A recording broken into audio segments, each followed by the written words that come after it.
la conmemoración y lo que significan espacios como el Museo de la Memoria con la directora ejecutiva del Museo de la Memoria y Derechos Humanos, María Fernanda García, quien se encuentra a esta hora conectada con toda Latinoamérica a través de DNews, una Latinoamérica además que conmemora también en sus distintos países fechas vinculadas a las dictaduras, ¿no es cierto?, en Uruguay, en Argentina. María Fernanda, muchas gracias por estar conectada a esta hora con DNews. Muchas gracias, Lucía, y a DNews, y un saludo para todos. Primero, cuéntanos, por favor, si es posible, lo que significó la visita del presidente italiano al centro que diriges.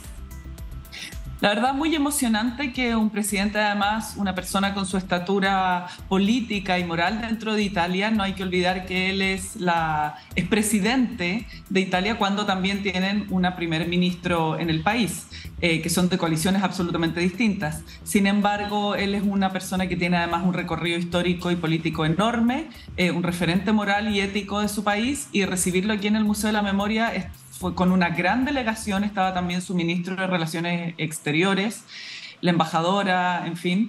Él estaba muy conmovido y emocionado y la verdad es que hacerle este recorrido a todos los mandatarios internacionales y a todos los gente de distintos lugares que nos visita es muy importante porque se hacen...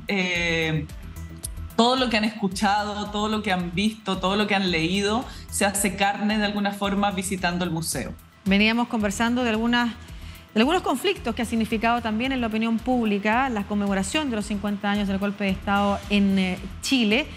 ¿Cuesta hacer memoria? ¿Es difícil hacer memoria en Chile, en nuestros países de Latinoamérica? ¿Y qué significa la memoria histórica? Es que los hechos históricos son una cosa y siempre van a estar teñidos, siempre han estado teñidos. Bueno, la voz masculina y patriarcal siempre, por ejemplo, ha escrito la historia en general. Ahí ya tenemos un sesgo histórico de los 5.000 años o lo que queramos contar como años de historia. Y los periodos tan recientes también tienen una memoria. Hay hechos históricos que son reales y que están amparados bajo comisiones de verdad, como son la Comisión Rettig y Valech, que son hechos reales y verdaderos. Es como ver las llamas en la moneda. Eso fue un hecho real, verdadero, que ocurrió, sucedió un quiebre a nuestra democracia. Sin embargo, también el cómo vivió cada uno estos momentos, estos hechos también son, de alguna forma, son propios, son personales, y ahí está el gran desafío, el cómo construir un relato colectivo en torno a la memoria.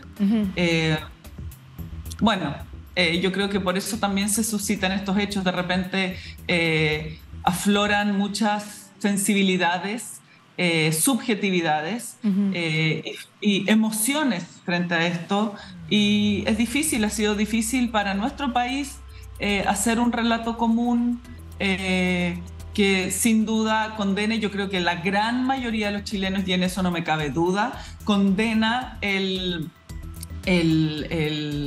ataque a la moneda, condena la fractura en nuestra democracia y sobre todo los derechos humanos violados durante los años posteriores en dictadura. ¿Qué rol cumplen los centros de memoria, como por ejemplo el Museo de Memoria y Derechos Humanos, precisamente para lograr esta reflexión? Precisamente es esa, son lugares para reflexionar, debatir, dialogar y también enfrentar posiciones, porque no, también el discutir es un hecho sano que tenemos que estar acostumbrados a hacer, sin violencia, con respeto, siempre en el marco del respeto, y sobre todo también para reflexionar acerca del pasado, pero sobre todo también sobre el futuro, sobre el presente y cómo construimos nuestro futuro. Ahí también es muy relevante las voces de quienes vivieron en su minuto la dictadura y la época del golpe, pero sobre todo también quienes vivimos, por ejemplo, nosotros que vivimos en dictadura, nacimos en dictadura, y las generaciones nuevas, porque lo que hay que evitar es eso, las imágenes que estamos viendo, que vuelva a repetirse eso. No podemos permitirlo como sociedad, y en ese sentido las nuevas generaciones tienen que estar impregnadas de lo que significó, lo fácil que es romper la democracia. Esto es como la salud. Cuando tenemos salud no nos damos cuenta que cuando nos enfermamos es tan necesaria para nuestras vidas y finalmente es el motor de nuestra sociedad, es la aún imperfecta democracia que tenemos. Sin embargo, tenemos que ser muy conscientes de ello y defenderla como de lugar. Eso es bien importante porque muchas veces cuando se hace memoria o se intenta conmemorar, en algunas sociedades, no en todas, hay que decirlo, donde la instalación de la memoria o la educación en torno a hechos y a valores que no se pueden transar o vulnerar, quizás están más consolidados, pero en algunas sociedades donde las emocionalidades o las subjetividades, como usted ha dicho, están más en pugna, se ha cuestionado la necesidad de hacer memoria porque se dice que es un impedimento para mirar el futuro. A su juicio, ¿cuál es la relación entre hacer memoria y tener un futuro, a propósito también de la frase con la que se conmemora, ¿no es cierto?, estos 50 años al menos, el trabajo que ha hecho el gobierno, tiene relación con la idea de democracia, es memoria y futuro? Es que no podemos pretender tener una democracia y una sociedad que crezca y que mire a futuro en paz, sana, sin hacer una revisión y sin tener una memoria presente. Puede ser de estos hechos y de otros hechos también que han ocurrido en nuestro país, desde, por ejemplo, la matanza de Santa María de Iquique, o también lo que pasa en el sur, lo que ha pasado con nuestros pueblos originarios también. El hecho de haber invalidado a las mujeres por tanto tiempo. Todos esos son hechos de memoria histórica que tienen que estar en el presente para poder construir una sociedad mejor si queremos vivir en el futuro. No veo otra forma. El no encontrar los cuerpos, por ejemplo, el seguir teniendo sociedades, en nuestro caso, que no puede encontrar los cuerpos asesinados de los detenidos desaparecidos, sin duda va a crear una sociedad a futuro que le falten pedazos, incluso si se mueren sus madres o los familiares de los detenidos desaparecidos, aún así quedan esas historias, esos muertos penando en nuestra sociedad. En España pasa todavía que también hay fosas comunes con muchísimos muertos sin identificar de la dictadura franquista.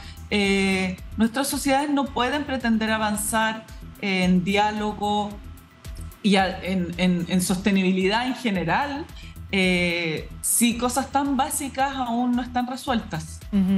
Finalmente quisiera que usted comentara, a propósito de que ha señalado que la visita de Sergio Mattarella, ayer el presidente de Italia, al Museo de la Memoria y Derechos Humanos chileno, es parte de la agenda habitual de los mandatarios o grandes autoridades que vienen al país. Nos contara qué es el Museo de la Memoria, considerando que estamos saliendo a toda Latinoamérica, también a buena parte de Chile. Quizás hay muchas personas que no han tenido la posibilidad de acercarse al Museo de la Memoria para saber qué es lo que hay ahí, qué es lo que se puede ver. Bueno, el Museo de la Memoria fue hecho como uno de los actos de reparación para las víctimas de la dictadura. Es un gran edificio construido por una oficina que se ganó el concurso de brasileros. Es un edificio icónico en el corazón de la ciudad, donde llega el metro, donde además está en un lugar donde hay muchos centros culturales y otros museos. Tiene una gran explanada, como pueden ver, un auditorio, además donde ocurren muchísimas cosas. Nosotros nos vinculamos muchísimo con el arte y con la cultura como vía para enseñar de derechos humanos. Es un edificio contemporáneo, como pueden ver, donde se muestran la historia, los sitios de memoria, los lugares donde ocurrieron ejecuciones, y hay todo un relato en torno al año 73, abarca desde el 11 de septiembre del 73 hasta el 11 de marzo de 1990, cuando asume Patricio Aylwin y recuperamos la democracia. Entonces hay videos, hay imágenes, hay campañas, hay afiches, hay todo lo que está además expuesto es donaciones de distintas personas, fotografías, como pueden ver, de destacados fotógrafos nacionales e internacionales, fotografías, distintos artículos de presos, etcétera.